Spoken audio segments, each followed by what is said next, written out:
আসসালামু আলাইকুম, সবাই কেমন আছেন? আশা করি ভালো আছেন। আজকে আপনাদের জন্য নতুন একটা রেসিপি নিয়ে আমি হাজির হয়ে গেলাম। আজকে আপনাদেরকে আমি তৈরি করে দেখাবো টক ঝাল মিষ্টি কাঁচা আমের আচার। আশা করি আজকের রেসিপিটা আপনাদের ভালো লাগবে। তো চলুন এখন মূল রেসিপিতে চলে যাই।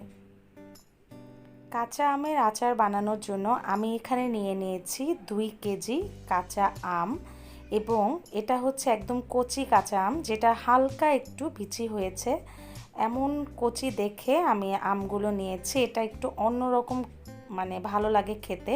তো আমি সম্পূর্ণ ছোলা ছিলে ফেলে দিয়েছি, আপনারা চাইলে খোসাসহ করতে পারেন। তারপর আমি মশলাগুলো দেখিয়ে দিচ্ছি। এখানে আমি নিয়ে নিয়েছি হলুদের গুঁড়া, রসুন কুচি, মরিচের গুঁড়া এবং লবণ। হলুদের গুঁড়া আর মরিচের গুঁড়া কিন্তু আমি 1 চামচ করে নিয়েছি। আর এখানে নিয়ে নিয়েছি 4-5টা শুকনা মরিচ। আমি এখানে নিয়ে নিয়েছি রাঁধুনি পাঁচফোড়ন আর সাদা সরিষা। এখানে আমি নিয়ে নিয়েছি 1 কেজি আখের গুড়, পুরোটা নাও লাগতে পারে। তারপর আমি যেটা নিয়ে নিয়েছি, এখানে আমি আধা কাপ নিয়ে নিয়েছি আস্ত রসুন, আর নিয়ে নিয়েছি সরিষার তেল। সরিষার তেলটা শুধু সাজানোর জন্য এখানে একটা বাটিতে নিয়ে নিয়েছি, আরও বেশি পরিমাণ লাগবে। আর 2 টেবিল চামচ ভিনেগার নিয়ে নিয়েছি। তো ব্যাস, এই উপকরণগুলো এখন আমি মূল রান্নায় চলে যাই। প্রথমে চুলে একটা হাঁড়ি বসিয়ে দিয়ে তার ভেতরে আমি পাঁচফোড়ন, সরিষা আর শুকনো মরিচগুলো আমি শুকনো খোলায় টেলে নিচ্ছি, এবং সুন্দর একটা স্মেল না আসা পর্যন্ত এটাকে টেলে নেব। ভালোভাবে টালার পর এটাকে আমি এখন শুকনো গ্রাইন্ডারে গ্রাইন্ড করে নিব। এবার আমি হাঁড়ির ভেতরে দিয়ে দিচ্ছি 1/2 লিটার সরিষার তেল। তা আমি যে বাটিটা নিয়েছি সেই বাটির 3 বাটি পরিমাণ আমি তেল দিয়েছি। তারপর আমি এর ভেতরে দিয়ে দিচ্ছি রসুন কুচি। আমি এখানে 1 টেবিল চামচ রসুন কুচি নিয়েছি। তারপর রসুনটা তেলের সাথে একটু ভালোভাবে নাড়াচাড়া করে নিব। দেখেন, যদি আপনার সরিষার তেলটা একদম খাঁটি হয় তাহলে কিন্তু তেলে এরকম ফেনা হয়ে যাবে। তারপর আমি ভেতরে সেই আমগুলো দিয়ে দিচ্ছি। এবার আমি হলুদের গুঁড়ো, মরিচের গুঁড়ো, লবণ এগুলো দিয়ে ভালোভাবে একটু নাড়াচাড়া করে নিচ্ছি।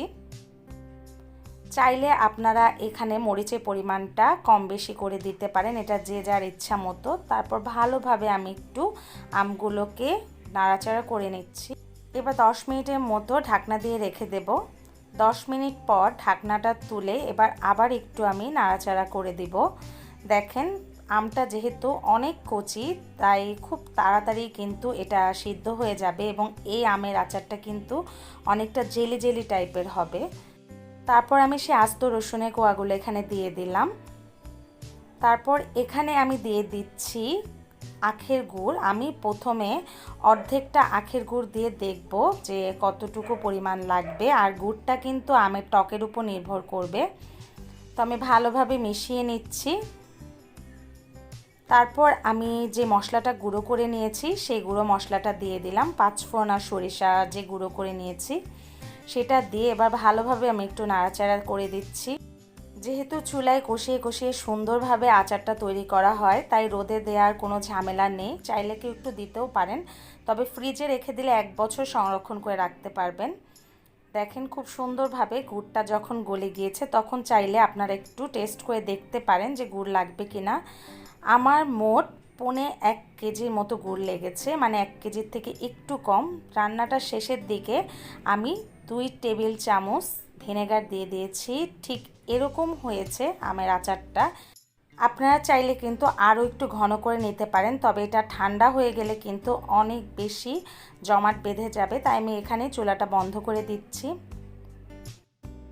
তৈরি হয়ে গেল টক ঝাল মিষ্টি কাঁচা আমের আচার। আশা করি আমার আজকের রেসিপিটা আপনাদের ভালো লেগেছে। ভালো লাগলে প্লিজ আমার চ্যানেলটি সাবস্ক্রাইব করে আমার পাশেই থাকবেন। আজকের মতো আমি এখানেই বিদায় নিচ্ছি। সবাই অনেক ভালো থাকবেন, আমাদের জন্য দোয়া করবেন। আল্লাহ হাফেজ।